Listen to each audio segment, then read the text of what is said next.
Hello mga be! So, for today's mini vlog ay panibagong araw, panibagong unboxing parcel na naman. Yan mga baby ko.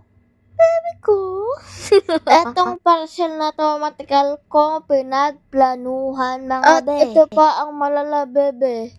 Inutang ko pa yan sa Shopee mga bebe. At syempre hindi pa yan bayad, bubuksan na natin yan mga be.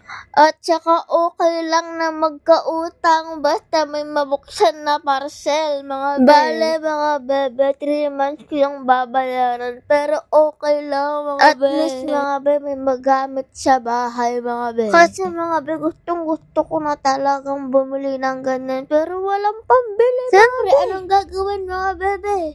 Uutang mga bebe. As mga bebe, sobrang saya ko kasi dumating na sa at good quality talaga bebe. Kasi mga bebe, alam nyo kung bakit ako bumili niyan? Kasi nagkikrave ako ng ice cream mga bebe. Pero bebe, paano ko gagawa ng ice cream kung wala yung tools na yan? Kaya kapit talaga ako sa utang mga bebe. Yung link mga bebe, lagay ko na lang sa comment section.